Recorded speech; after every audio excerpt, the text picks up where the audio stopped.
قدیم شہر ہے حیدرآباد، جو چار مینار، بریانی، شان و شوکت، پہناوے اور اپنی خوبصورتی کے لیے جانا جاتا ہے۔ شہر حیدرآباد ساتھ ہی ساتھ ادب کا بھی گہوارہ ہے۔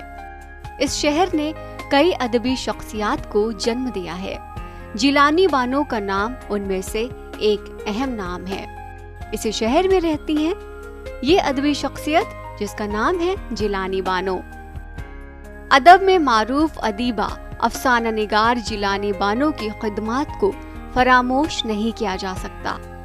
جیلانی بانو کی شکل میں ایک اردو ادب کا مخصوص عہد ہمارے سامنے ہے۔ جیلانی نے ان چنندہ ادیباؤں کے سلسلے کو آگے بڑھایا ہے جس کی نیو مشہور افسانہ نگار اور ناولسٹ عصمت چغتائی اور قرۃ العین حیدر نے رکھی تھی۔ ہم سب جانتے ہیں کہ خواتین افسانہ نگار نے اپنے وقت کی ساری پابندیوں کو اندیکھا کرتے ہوئے سب کچھ کہا جسے کہنے کی مناہی تھی۔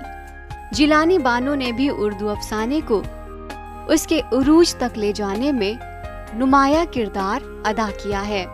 آداب ناظرین، آج ہمارے ساتھ ہیں اردو کی مشہور ادیبہ محترمہ جیلانی بانو۔ ممتاز فکشن رائٹر جیلانی بانو 14 جولائی 1936 میں اتر پردیش کے بدایوں میں پیدا ہوئی، لیکن پرورش انہوں نے حیدرآباد میں پائی۔ ان کے والد حیرت بدایونی ایک معروف شاعر اور دانشور تھے۔ جیلانی بانو نے تقریباً 22 کتابیں لکھی ہیں۔ ان کی کہانی پر ایک مشہور فلم بھی بنی ہے جس کا نام ہے ویلڈن ابا، جسے ہندوستان کے جانے مانے ڈائریکٹر شیام بینگل نے بنائی۔ جب انہوں نے آنکھیں کھولی تو گھر میں علمی اور ادبی ماحول پایا۔ جس زمانے میں انہوں نے ہوش سنبھالا اس زمانے میں ترقی پسندی اپنے شباب پر تھی۔ انجمن ترقی پسند مصنفین کی سرگرمیاں اپنے عروج پر تھیں۔ وہ خواتین افسانہ نگاروں میں عصمت چغتائی اور رشید جہاں سے بے حد متاثر رہی اور 18 سال کی عمر میں انہوں نے اپنی پہلی کہانی موم کی مریم لکھی۔ یہ کہانی چھپی تو ادبی حلقوں میں موضوع بحث بن گئی۔ کرشن چندر، خواجہ احمد عباس اور احمد ندیم قاسمی جیسے معتبر قلمکاروں نے ان کی تعریف کی اور حوصلہ افزائی کی۔ جیلانی بانو نے سوویت لینڈ نہرو ایوارڈ اور غالب ایوارڈ جیسے اہم اعزازات حاصل کیے ہیں۔ حیدرآباد اردو ادب کا گہوارہ ہے۔ اسی حیدرآباد شہر میں رہتی ہیں جیلانی بانو۔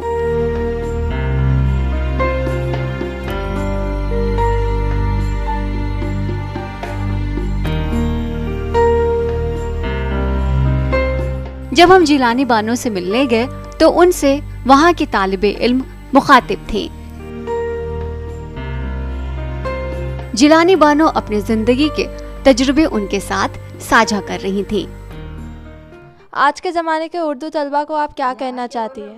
کہ ہمارے زمانے میں بھی، ہم سے پہلے کے زمانے میں بھی اردو جو ہے نہ اسکولوں میں پڑھاتے تھے نہ کالجوں میں، مگر ہمارے گھروں میں، ہمارے خاندان میں سب لوگ اردو پڑھتے تھے، اور خاص طور پہ لڑکیوں کو ضرور پڑھاتے تھے اردو۔